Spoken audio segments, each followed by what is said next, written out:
Hello, welcome to index trading. Index ટ્રેડિંગમાં તમારું હાર્દિક સ્વાગત છે. આજે આપણે માર્કેટનું એનાલિસિસ કરીએ.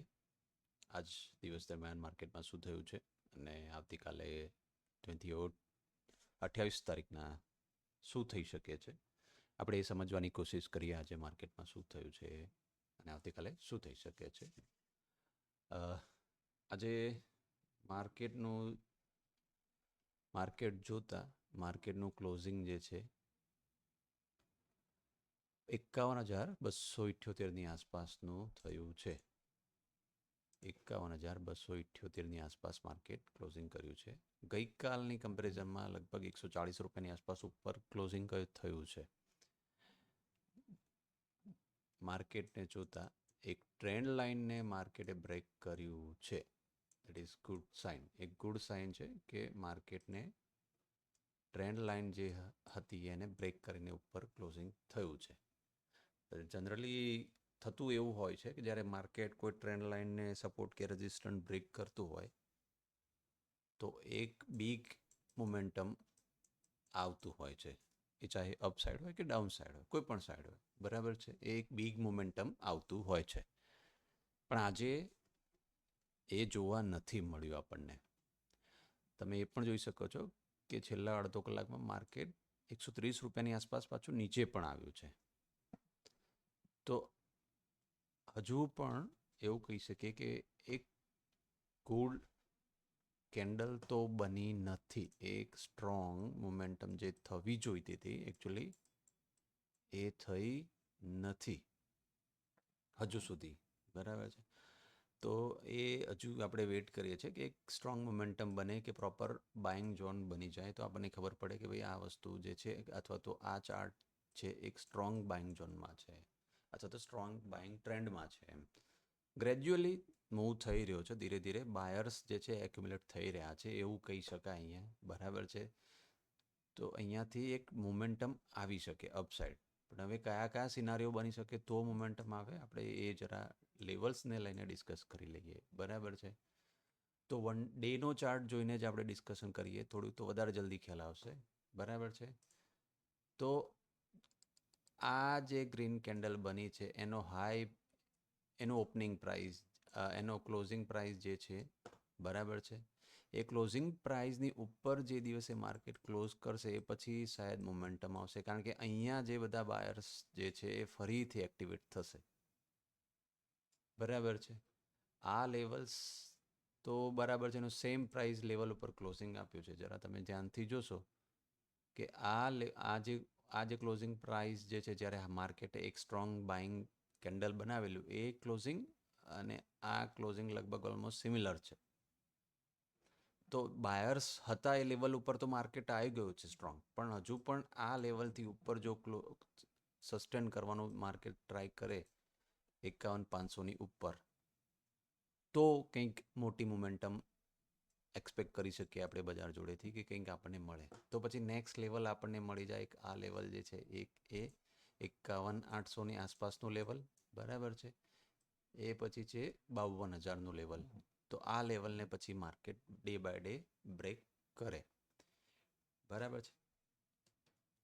તો એક સ્ટ્રોંગ મોમેન્ટમની જરૂર છે બાઇંગ માટે, હજુ એ મળી નથી, બરાબર છે.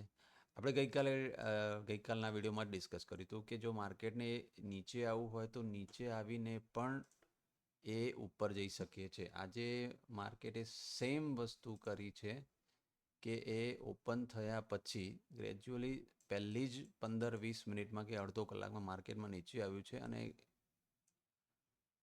આ જે રેડ કેન્ડલ બની હતી એના ઓપનિંગ પ્રાઇસને રિસ્પેક્ટ કરીને માર્કેટ ઉપર ગયું છે, બરાબર છે. આપણે એ જ સમજાવ્યું હતું કે કંઈ પણ કરી શકે માર્કેટ.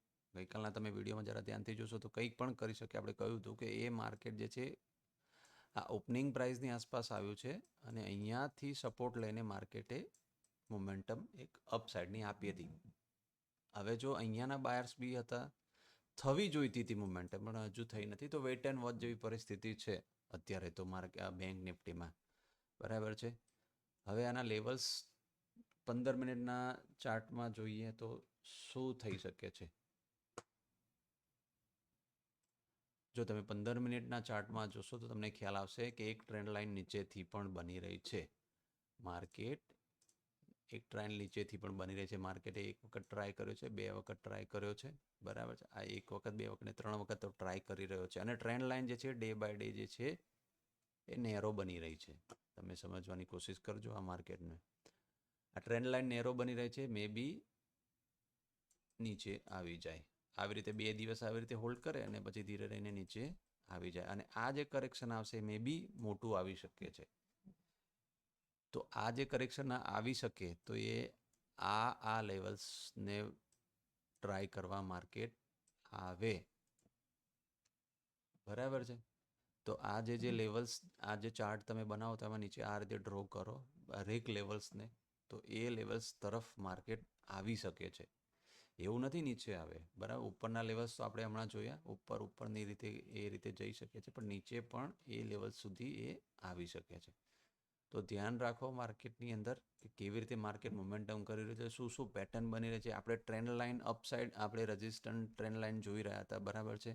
એ તો છે જ, જો એને બ્રેક કરશે તો એ એક મોટું મોમેન્ટમ અહીંયાથી કરી શકે છે. પણ જો એ ટ્રેન્ડ લાઇન બ્રેક નથી કરતું અને આ લાઇન, નેરો લાઇન જે છે એ સપોર્ટ બ્રેક કરે છે, તો પણ નીચે કરેક્શન આવી શકે છે મોટો. એટલે બંને બાજુનો એક્સપેક્ટ રાખીને આપણે ચાલવાનું છે કે માર્કેટ ઉપર જશે કે નીચે આવશે, શું કરી રહ્યું છે, કેવી રીતે કરી રહ્યું છે, કઈ કઈ જગ્યાના કયા કયા લેવલ ઉપરથી માર્કેટ રિએક્ટ કરે છે, હેમર બને છે, શું કરી રહ્યું છે, બરાબર છે. તો આ બધા જે ચાર્ટ બનતા હોય છે, આ બધી કેન્ડલ્સ બનતી હોય છે, પણ એ પણ એક પ્રકારનું ઇન્ડિકેશન હોય છે કે હવે અહીંયાથી માર્કેટ ઉપર જશે કે નીચે આવશે.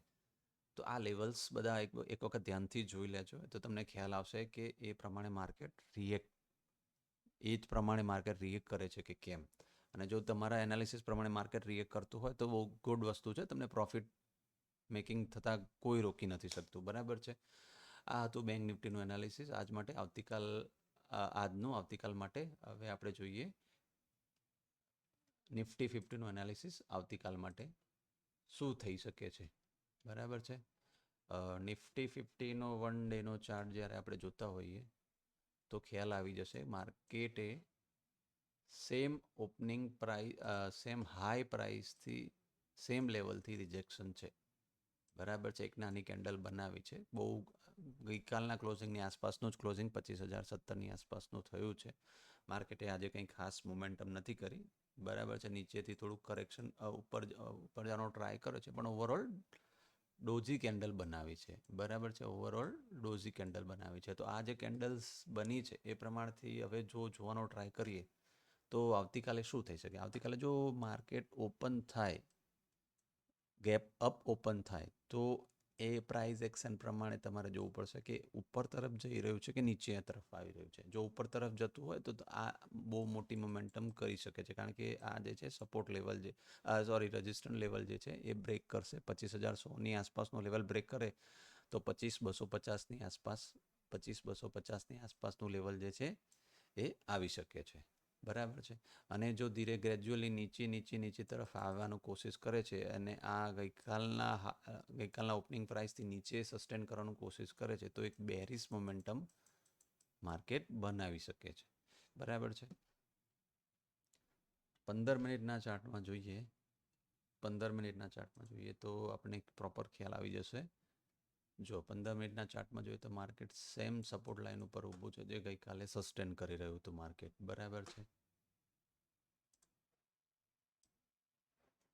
આ લાઇનને બ્રેક, સપોઝ નીચેની સાઈડ બ્રેક કરે છે તો એ ધીરે ગ્રેજ્યુઅલી નીચે આવી શકે છે અને આ લેવલ સુધી આવી શકે છે, બરાબર છે. 880ની આસપાસ, 24,880ની આસપાસ. એ પહેલાં માર્કેટ આને ટ્રાય કરશે 24,920ની આસપાસ, અને પછી આ સપોર્ટને ટ્રાય કરશે 24,750ની આસપાસનું લેવલ, બરાબર છે. આ જે લેવલ્સ જે છે એ તમે ધ્યાનથી જોઈ શકો છો કે કેવી રીતે માર્કેટ સપોઝ નીચે આવે છે તો એ લેવલ ટેસ્ટ કરે છે કે કેમ. જો એ લેવલ ટેસ્ટ કરે છે તો ઇન ધ સેન્સ એ તમારે સમજવું રહ્યું કે માર્કેટ ધીરે ધીરે બેરિશ થવાની કોશિશ કરી રહ્યું છે અને એની ઉપર જો માર્કેટ સસ્ટેન કરી રહ્યું છે આ લેવલથી 25,080થી 25,100ની ઉપરનું જો માર્કેટ સસ્ટેન કરી રહ્યું છે અને હાયર એની પેટર્ન બનાવી રહ્યું છે, તો પછી તમારે એ સમજવું રહ્યું કે માર્કેટ ધીરે ધીરે બુલિશ તરફ જઈ રહ્યું છે. બરાબર છે. તો આ રીતે માર્કેટને અથવા તો ચાર્ટને સમજવાની કોશિશ કરવી જોઈએ. માર્કેટ ઓપન થાય છે, ધીરે રહીને નીચે આવે છે, ઓપન થાય છે, ધીરે રહીને નીચે આવે છે. બરાબર છે. તો આ વસ્તુ થઈ રહી છે. ઓપન થાય છે, ધીરે રહીને દરરોજ નીચે આવે છે. દરરોજ આ વસ્તુ બની રહી છે. એવું નથી કે આમ એક સ્ટ્રોંગ હાયર આ જ રીતે પેટર્ન બની હોય. ઓપન થાય છે, ગ્રેજ્યુઅલી ધીરે ધીરે નીચે આવે છે. ઓપન થાય છે, ધીરે ધીરે સેલર્સ એને નીચે લઈને આવે છે. તો સેલર્સ એવું નથી કે જતા રહ્યા છે, સેલર્સ છે જ. બરાબર છે. તો એ ગમે ત્યારે પણ માર્કેટને નીચે લઈને આવી શકે છે. તો આપણે આવતીકાલે એ રીતે ટ્રેડ કરો કે જે લેવલ્સ દેખાતા હોય, જે પ્રમાણે માર્કેટ બિહેવ કરતું હોય એ પ્રમાણે ટ્રેડ કરવાનું રહેશે. બરાબર છે. કોઈ જ ઉતાવળ કરવાની જરૂર નથી માર્કેટમાં. જલ્દી પૈસો કમાઈ લેવાની, એન્ટ્રી કરવાની અને પ્રોફિટ બુક કરવાની. વેટ વોચ કરો. રિટર્ન સારું મળતું હોય છે, વેટ એન્ડ વોચ કરો. વેટ કર્યા પછી ચોક્કસથી તમને એમાં પૈસો મળતો હોય છે અને તમારો ટ્રેડ મળે ત્યારે જ એન્ટ્રી કરો. સૌથી સારામાં સારી વસ્તુ છે. બરાબર છે. તો આજનું રહ્યું આપણે બેંક નિફ્ટી અને નિફ્ટી 50નું હા, અને આવતીકાલે બેંક નિફ્ટીની એક્સપાયરી છે. તો જરા એ રીતે જ ત્યાંથી મીડિયમ ક્વોન્ટિટીમાં કરજો, કારણ કે બહુ કોઈ વસ્તુ એવી નથી કે કોઈ સિનારીઓ એવું નથી કે પરફેક્ટ બુલિશ બની જશે અથવા તો પરફેક્ટ બેરિશ બની જશે. બરાબર છે. તો ધ્યાનથી ટ્રેડ કરજો. જરૂર લાગે તો કોઈ વધારે ક્વોન્ટિટી એડ કરવાની જરૂર નથી. લો ક્વોન્ટિટીમાં કામ કરો, મીડિયમ ક્વોન્ટિટીમાં કામ કરો. બરાબર છે. લોસ જાય તો મીડિયમ લોસ જાય, લો લોસ જાય. એનો ફરક તમારા કેપિટલ ઉપર ના પડવો જોઈએ એકચ્યુઅલી. બરાબર છે. તો આ હતું આજનું એનાલિસિસ કાલ માટે. આશા કરે કે તમને વિડીયોઝ ગમ્યો હશે. તો અમારી ચેનલને સબસ્ક્રાઈબ કરો, લાઈક કરો અને શેર કરો. આવા જ બીજા એનાલિસિસના વિડીયો પણ આવતા રહેશે અને બીજા પણ વિડીયો આપણે ડે બાય ડે પછી મૂકતા રહીશું. બરાબર છે. તો આ વિડીયો આપને ગમ્યો છે, લાઈક અને શેર કરો. Thank you very much.